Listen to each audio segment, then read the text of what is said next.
Wednesday.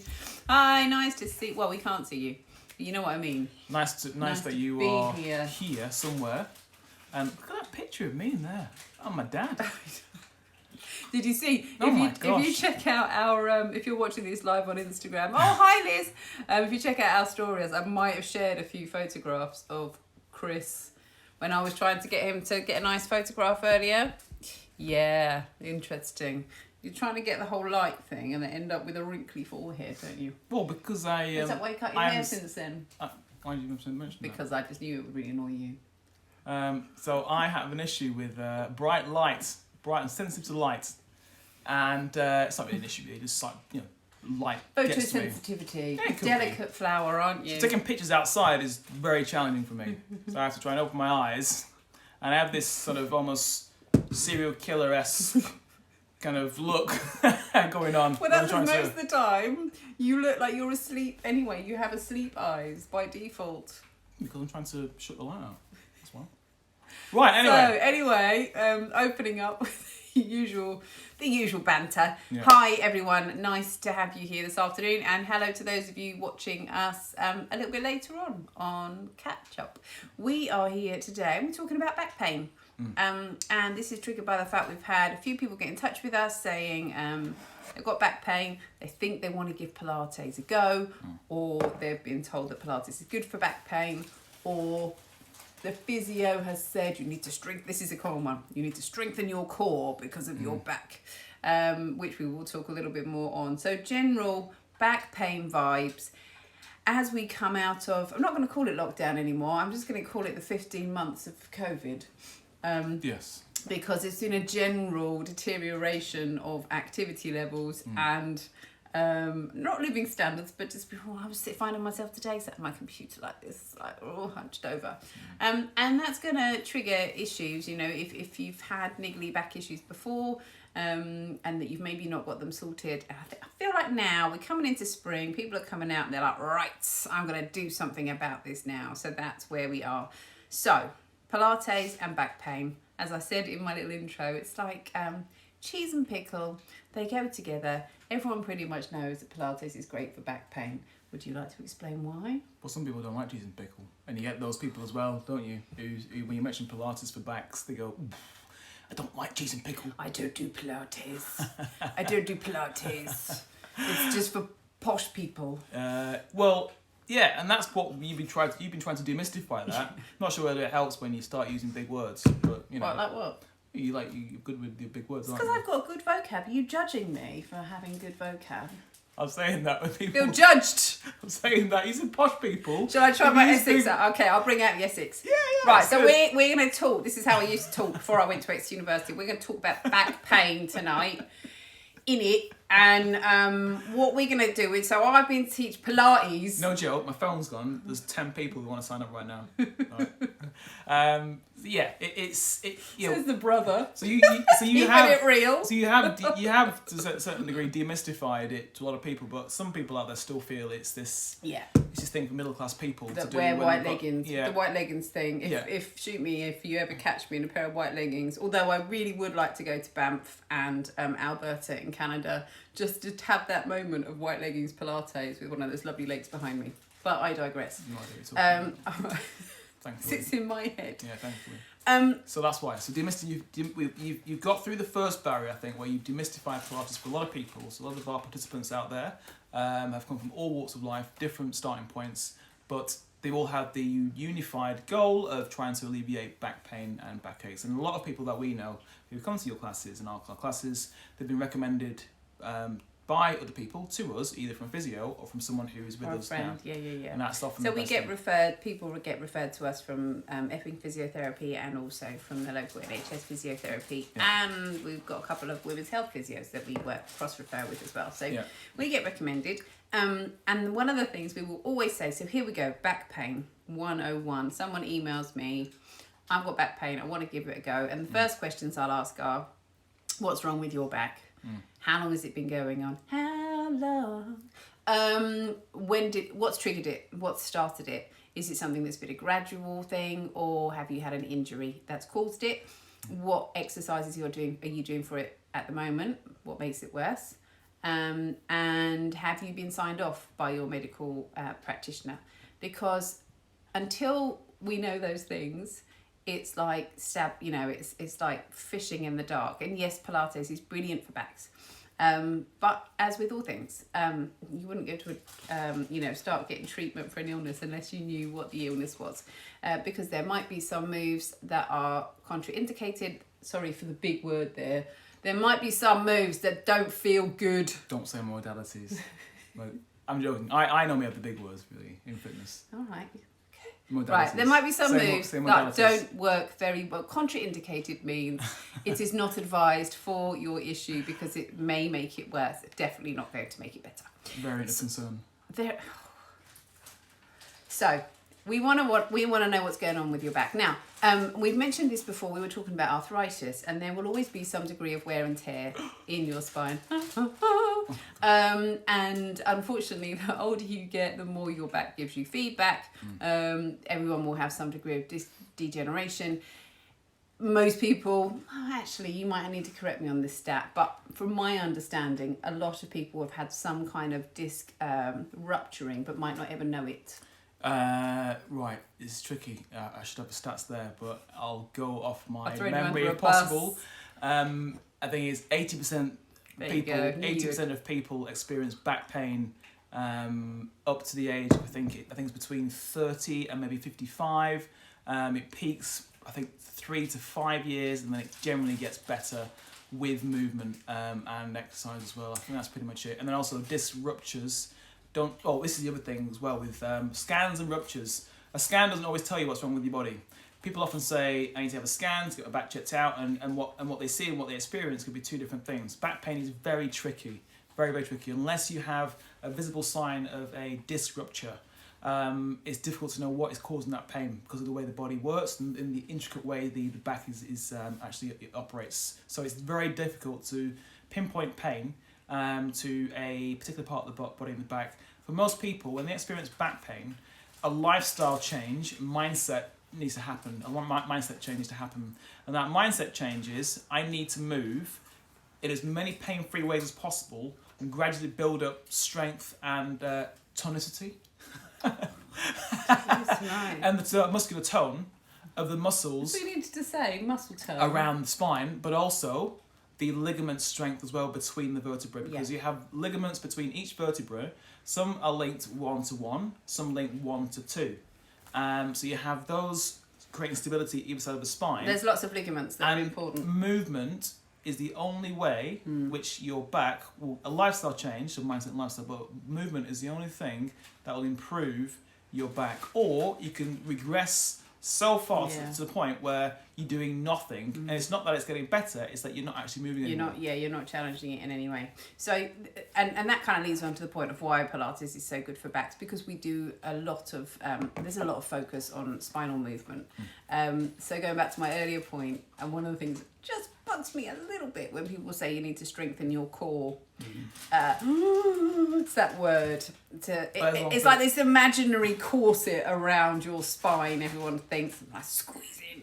Actually, there's so much. If you imagine like a kind of onion skins of muscle, what Chris has just mentioned as well, lots of little muscles that go between the vertebra. If you look at someone's musculature on their back, you can see these two lovely long ridges of muscle down the side of the spine, your buttocks, your pelvic floor, your inner thighs, your gracilis. They're the kind of, do you like the big? I did. That makes me quite excited, Sartorius? Sartorius. Sailor's muscle? Yeah. The longest muscle in the body is the sartorius. There we in case are. anyone wants a bit It goes trivia from kind of here, and that's the one, again, side note, in Pilates, we'll be doing some stretches for the hips, because we're trying, and that's why you can often, if your hips are tight, you can feel that at the back. That's the sartorius, it goes all the way down. So yeah, the point being, lots of muscles. It's not just this kind of core.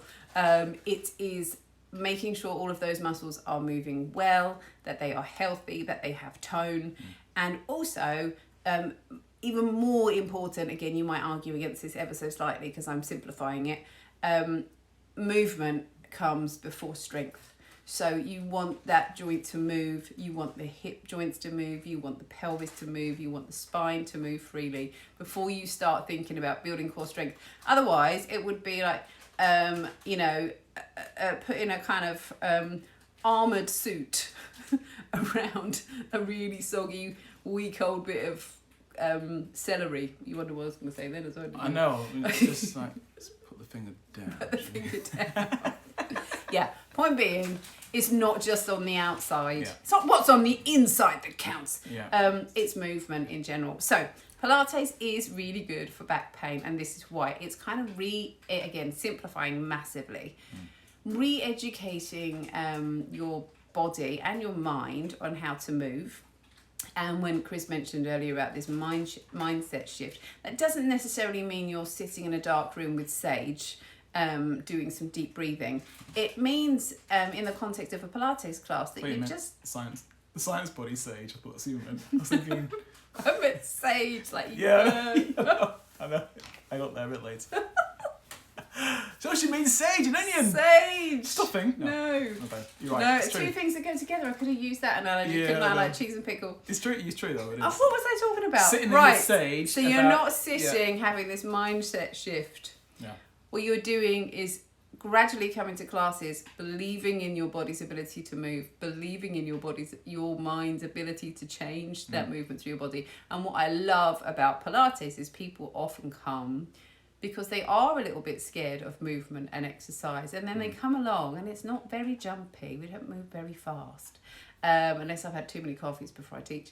It's quite smooth. We will spend a lot of time on basic moves, and we'll repeat them in different ways to try and get you to understand them. And actually, I only had a message this morning from someone to say to me, thank you, I've got confidence in my body's ability to move and get stronger again, and I had forgotten about that. Oh, that was me. I sent to the wrong person. Sorry. Go away. It wasn't. Being mean. No one likes your classes. They think I get no messages. None. How's the class? Like, yeah. Sorry. Karen gets these long. I do. These long messages. Karen. What you give out, you get back. That's all I'm going to say. I know. I can feel that music. Hello, darkness, my old friend. And I just point out another card I got sent. Thank you, Karen. Yeah. Anyway, on that note, it's not point scoring points at all. It's not a game where I'm going to win. Oh, hi, Maria. You missed the marital banter. I know. Maria's dreams come true. She's at home with the Langs. Yeah. Well, she might have already... Yeah, so anyway, we've completely digressed onto having slight rows about but what I think is worth elaborating on is it was my point about mindset shift, and also Karen's point about re-educating the muscles in the body. That's really, really important. So with mindset, what we typically get is you get a classic person I would see and hear from who has back pain is my back hurts, it's getting worse, not sure how it started, and they're not actually sure whether they're not in a position where they're ready to do something about it. They just want you to say to them, do this and it'll get fixed. And at that point, you are very susceptible to just picking and jumping onto fads because you think it'll help. Whether it's, I'm not saying these things work or don't work, but this is typically the mind thought that mindset people go through. They'll say, oh, I'm going to have acupuncture, or I'm trying Reiki, I'm having a sports massage. I'm on this new medication. Well, you only need to go on I know you wouldn't, but you only need to go on a kind of local Facebook group. Someone will ask, who can I do for such and such for my back? Who would you recommend? And you'll get, Francis recommends the osteopath. Someone else, I had this treatment with hot stones. That's what you need. And all of those things work for different people, but it's still a bit of guessing. And actually, what you need to do is move. Heat works on sore backs because it increases circulation. That's fantastic. You're also probably going to relax, and that feels better for your spine as well. This is the thing. So the lifestyle change could be actually having time to relax and recover. It could be down to poor sleep as well. That's making the situation worse. Because their husbands small. Hay fever. Yeah. But what those groups unfortunately aren't great at is that a lot of people are diagnosing and saying, this worked for me, try this person. And actually the person who's working with them, it's unfair actually on what they're doing, because they're not just doing a treatment, they're maybe taking it in holistically and thinking that the treatment I'm going to give you is specific to you. It might not work for somebody else, but people are so happy to extol the virtues of their sessions with their therapist. Well, yeah, if it's right for them, that's fantastic. Yes, yeah. So we're not saying anyway that any of those things don't work. It's the method people have of selecting them, because they're in pain. They'll select anything. So if you say to them, drink this tea for 10 days straight, your back pain will go away, they'll try it. People try anything. When in reality, it needs a complete shift in how you think and how you operate, how you sleep, how you move, how you walk, how you train. Not always reaching for the painkillers. All these different things are important. Yeah, and thank you, Maria. Maria's just mentioned that Pilates really helped after epidurals and C-section, because again, big triggers for backs. So quickly, one last thing. The thing you mentioned about re-educating the body, how it moves, it's really important. I'll do that. Yeah. Right, so how your body moves, when you experience pain in your back and you have, let's say, trauma to a soft tissue or musculature around the back, you very quickly develop a compensation in the back and other things start to work. Then you get into a cycle of pain where the things that are actually trying to protect the back are making the back even worse. And then the problem gets even worse, because you have to re-educate the back in those muscles to be able to move better, and then the injured area to get stronger. And what things like movement or Pilates help you to do is it helps you in a state where you're conscious of the move you're trying to do, to train the muscles to get back to their, I say normal function, but away from the dysfunction they have within the pain. And that's why mat work or Pilates exercises are good for that, because you wouldn't do, we know we should do these exercises 3-4 times a day, and we just don't do them. Yeah. So the best way to do that is with someone who sees people a lot who has back pain, referrals to them. They understand how to regress or progress the client or the participant. And then that person, this is the most important bit, is committed to doing them not only on a weekly basis, but also outside of a session as well. And actually that's what's been great about being able to do recordings during the last 15 months. That people have been able to, we've had lots of, again, I get messages of people saying, thanks so much for the recordings, Karen, because I'm now doing sort of 3 or 4 classes a week, because they really like me that much that they want to see me that many times. I don't need affection, as you know. I don't need affection. Anyway, so the other thing I wanted to just jump in and say when you were saying that. Yeah, go for it. Is it my turn to talk now? You may talk. The other thing that quite often happens with back pain, again, I've had someone contacted me only this week. My 2 of his discs are almost completely gone in his lumbar spine. I was trying to get a picture for our little snapshot, so I do that in black and white. Yeah, without the wrinkly forehead. Here's the 2 disc ruptures. I'm not telling you. I'm not going to share, am I? On Insta, because that would be client confidentiality. It's quite big though. Yeah, it's quite an issue. Well, no, they're not ruptured. They are degeneration. Oh, okay. Yeah. So, and wants to come to Pilates for the first time. And the difficulty I have as a practitioner is, I really want to help this guy, but it's a guy. To slot into a class of people that have been doing with Pilates with me for some time is challenging, because it's got a lot going on. Face-to-face might be a little easier. Small group might be a little bit easier. But there's an expectation, and I don't know where it comes from, that you're going to just come to Pilates with like 2 discs missing in your spine. Yeah. Just come to a class, you'll be fine. What you need at that point is one-to-one. And so that we can work out what works for you. Sometimes it's just a question of, oh no, this doesn't feel good. Right, okay, we're going to do it this way. Or I will look at someone and I can see that the lumbar spine is completely flat. So we're going to just try and find cues and ways of talking to people in terms of, how to get that joint moving, to how to bring some relief. And what actually is wonderful about Pilates, never fails to amaze me. And one of the things I miss the most about not seeing people is how when someone comes to a class, maybe for the first time, and then move their bodies. And perhaps some of you actually watching with me may have experienced this. And you just come out and you just feel lighter. Whereas the actual strength part of Pilates takes probably, I think Joseph Pilates said, 4 weeks. And then he had these different markers, with 24 weeks you have a new body. I can't promise that. But the movement, the mobility, that side of things, you feel that often after the first session, and it does feel amazing. So that's why it's so good for that, because of that mobility, that movement, maybe joints and things that have been stuck and stiff for quite some time. You get circulation going in the spine, you get circulation going through your joints, and it really does feel wonderful. Just wanted to go, whilst we're talking backs, and something that I'd intended to start on actually, but we've sort of gone around the subject. And these are things that can generally cause back pain, back issues that aren't necessarily an injury, but things that can make back issues worse in people. Because I'm aware some people come to classes and you know, it really hurts the first time they do it and they can't work out why. One of those things is sitting down a lot, doing a lot of driving. Because especially if you know not got an automatic, you're going to have the tightness in the hips the whole time, and also the kind of vibrations of the car. Not doing any activity, I think I can pretty much work out that you all know that. But then people are a little bit scared if they've gone from doing nothing to doing something. Suddenly things hurt, and then they're scared and they don't want to do that movement. So that's why it's really important to kind of build up slowly. People are impatient. In my experience, people are impatient, and not all, most people I see in fit school less so, because they buy into our methodology, but people often are too quick to rush into moves, and they feel that doing a move slowly with control has no benefit because they can't feel it.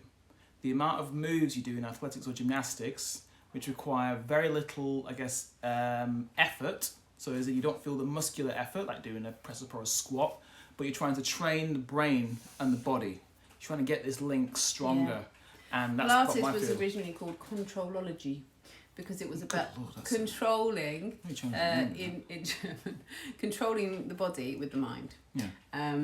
And then the other thing, and again, I'm going to say it out loud here, because you know I like to beat around the bush, having excess fat around your tummy can really make back pain worse, because the abdominal wall is stretched. So muscles support you by, you know, being more toned, being stronger. You add a layer of subcutaneous fat. I'm getting more big words out there. Subcutaneous? Subcutaneous. My word. Subcutaneous, that means under the skin. Fat around the tummy. Just beneath the skin. Just beneath the skin, thank you. The abdominal wall is stretched. So those abdominal muscles that are on the outside are stretched. They can't function as well. One of the things that actually I noticed... And we're talking more men here, aren't we? Really. And women. Well, it is in the way that the fat can move the muscles around and the organs inside the body is more typical for men with a tummy. Yeah, okay. Yeah. You know, I understand because and also fat distribution on women tends to be different as well. Yeah. But I do notice in classes that if people do shift if people are apples, so carrying this weight around the tummy, if they lose weight, they suddenly think, my tummy muscles really hurt again, because they're able to lift up. So one key move, for example, where we're lifting ribs up off the floor, and that's about kind of the C curve through the spine that we're trying to create. If you've got tummy here, you can't do it, and you just can't get that range of movement. It's stuck. And then the other thing that people find is if you're lying on your back, it's very hard to find, again, I'm going to use a buzzword here that I dislike, neutral, because it's different for everyone, but it's very hard to engage those tummy muscles, and I do tend to suggest people pop a cushion or something under their bottoms to help with that. So there are ways around it, and I don't want to give the impression that Pilates isn't for people that aren't super slim. What I'm saying is that having excess fat around your tummy can make back pain worse, or lead to back pain. We're talking relative, aren't we? I mean, people often think that you say anything like that, or with regards to strength or fitness, that you're picking an arbitrary goal, which is not in the realms of most people's wheelhouse. We're not saying that. It's, for example, if you're not able to function in a certain way, and there's something getting in the way of that, the removal or reduction of that particular obstruction should improve movement. So movement is the most important thing. If you can move and you have good range, flexion, side flexion and extension, and it's not affecting you, that's not an issue. But as I said to you, in my experience, mainly with men, I see once they've got the pot belly, the little dad belly, their restriction decreases, and I haven't met any restriction flexion. Right. Okay. Flexing the trunk, so bending forwards. Increases. Decreases. Okay. So they cannot. Sorry. Okay. Sorry. They are more restriction. They are more restricted. Yeah. In their movements. You're right. Yeah. They Okay. can't flex. They can't side bend as well. And I don't care about what is on the outside. I'm thinking about what the spine isn't doing. What the obliques, the muscles at the sides of the trunk, aren't doing on a day-to-day basis, and they're staying fixed and locked in that position. Well, it's the same with antenatal clients. We do a lot of work in my antenatal classes to try and keep movement through the spine, because obviously it's slightly different when you've got a baby in there. Yeah. But the obliques can't move so much. You get this curvature through the lumbar spine. You get a lot of pressure down on the pelvis. Those ligaments being stretched. There are similarities in terms of the restrictions in movement. And I'm just, the reason I use that analogy is because we do so much work. My antenatal classes are pretty much about that. Half of the Pilates is about keeping that movement through the spine. And so if you think about how much work we do for those ladies, and yet there are a lot of men with similar restrictions going on, but that just sit down and don't really move, and then go and play football. Yeah. And you can imagine what happens. So they're the things that make it worse, things that make it better, movement. One of the things actually that is I think it's really worth noting is this: if someone is in good condition, physical condition, recovery from an injury, from a trauma, is so much quicker. I mean, you had a client, didn't you? And the physiotherapist could not believe this guy one day was on the floor, literally couldn't move, and it was by the end of the week, wasn't it?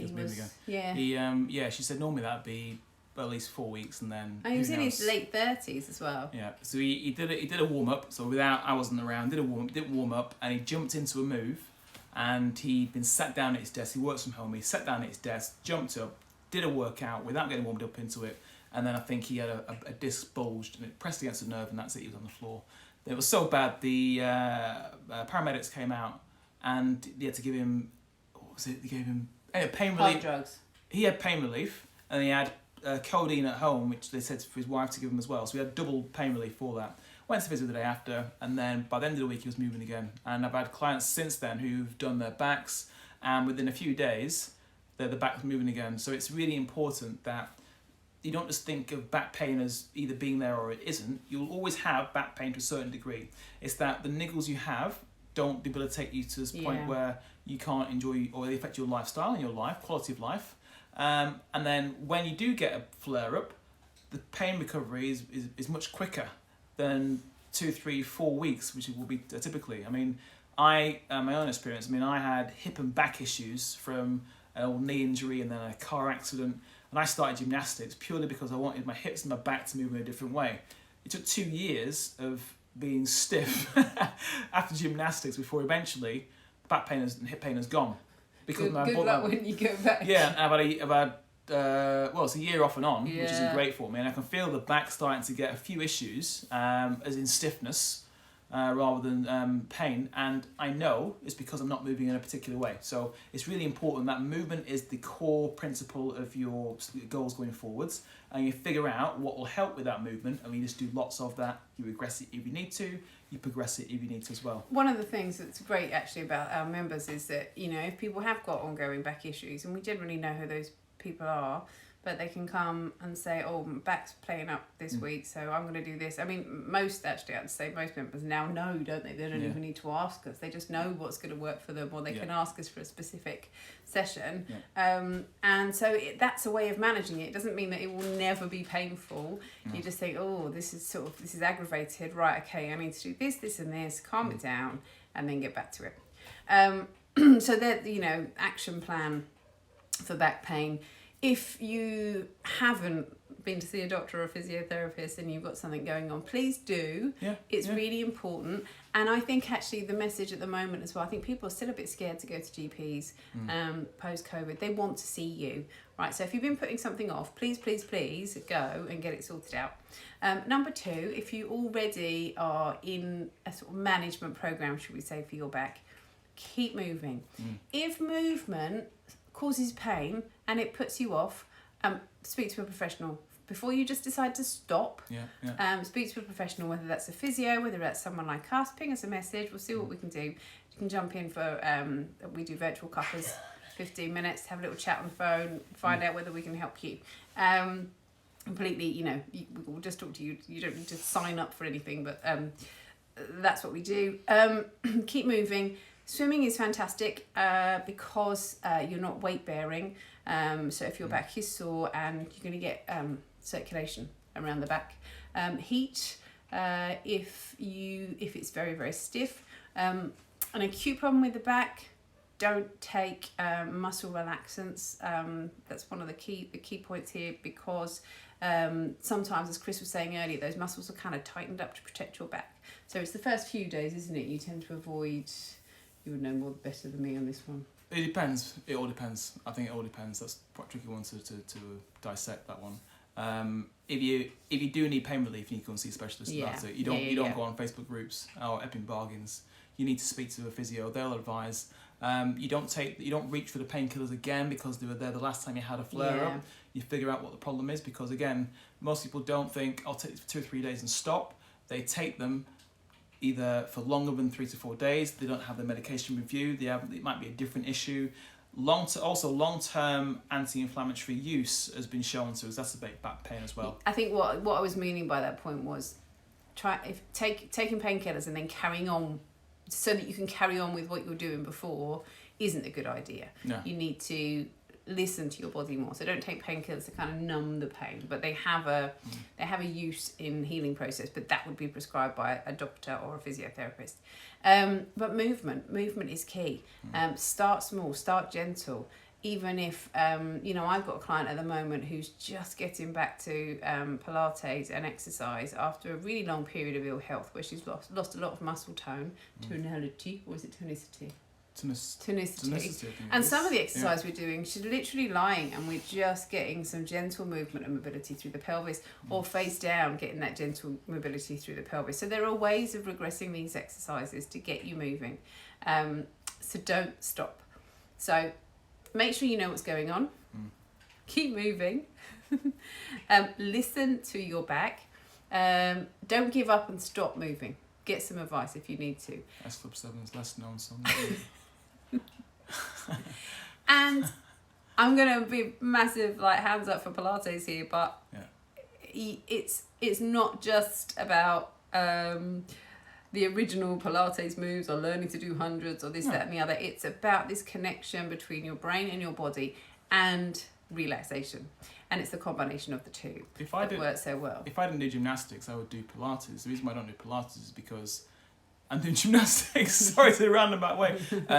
But the principle of how you move in gymnastics is exactly the same. Well, Joseph Pilates did gymnastics, so that's where a lot of the moves come from. It is control. People often start gymnastics and they think you can muscle your way through gymnastics. You absolutely can't. Even though some of the gymnasts look in incredible shape, that's taken years of 6 days a week training for 4 to 6 hours a day. Of course, you're going to adapt to that physically, but the underlying principle of it is that controlology, which I guess was a good name at the start of it, to describe the process that your brain goes through of learning a particular move. It is with control, because in gymnastics, you're being marked on control. You need ultimate control in the hardest positions possible, and also to have the physicality to do that move as well. And I find gymnastics is hard on my mind. It's the hardest bit because I have to focus.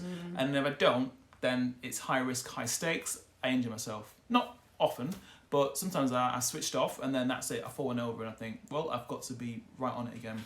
So that's why I love the fact that in Karen's Pilates classes that it is more about the control. But you must, this is my final point, you must stick at whatever you try and not judge it from day to day, but really week to month to month. As I said to you, it took me 2 years. I mean, I had quite bad issues with my hip anyway. and the pain doesn't just go overnight. People often think when I start something or take a painkiller, it hurts, then it stops hurting. You don't really notice the slow, gradual decrease in pain over weeks and months. But all of a sudden you'll think, oh, it doesn't hurt quite as much as it used to. That is still happening, even though you might think to yourself, I'm not sure it's doing any good at all. I'm not sure whether this is working. Stick at it. Yeah, stick at it. So don't guess. If you're going to give something a go, stick at it for a while and regularly. Like, do it properly, yeah. Yeah, not don't just do it for a week. Doing and it think, once a week and I'm busy. Don't cross my. Mum used to say this to me. Don't cross my door and say. Don't cross my door and say to me, I've tried Pilates, it didn't work, because I just don't believe you. I do not believe you. Or don't say to me, oh, I tried this, didn't work. Don't believe you. Simply don't believe you. And I know that's Chris's rants out of the way, but it does. It irritates me when people say to challenging. me, I've tried this. Mate, you quite clearly haven't tried it. You haven't. Because we have members who come to our classes and they try and they do things on a regular basis. So we know that. So all our fit schools, we love our fit schools for that reason, that behind it we're trying to encourage regular movement. But don't be one of those people or listen to those people who say, oh, I tried physio. How many sessions? I tried physio once. Oh, so let me get it right. You've had back pain for the last 5 years, and you think a half an hour session is going to suddenly miraculously, and also, overwrite that back pain. And also, I'm going to say this now, and this is going to be Karen's little rant. If some people have tried Pilates. I'm the ranty person. All right, I won't rant then. Some people try Pilates, and they don't like it. They feel like they're being told off all the time. Yeah, they find it boring. Yeah. Maybe you just went to a really rubbish class. Yeah.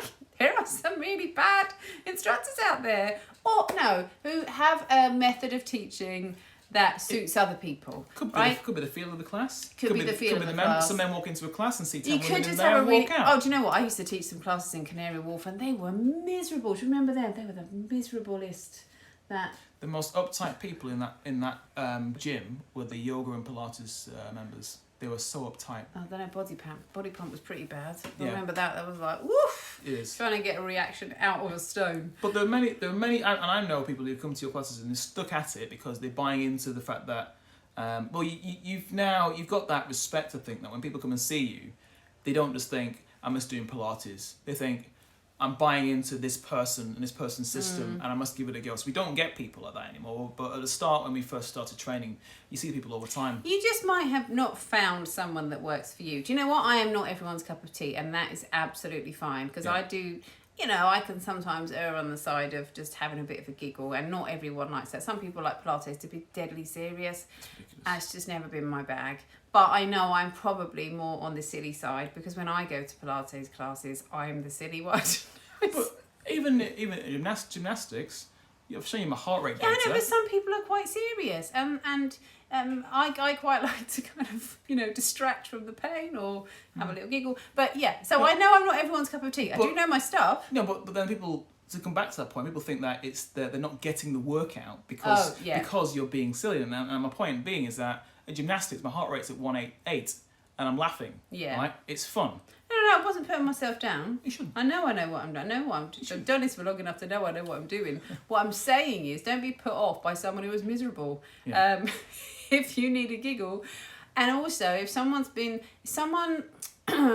you feel like you've been told off at a Pilates class, it's not like we sort of learn as instructors to really spot things and point things out, and it comes from a point of trying to help. Yeah.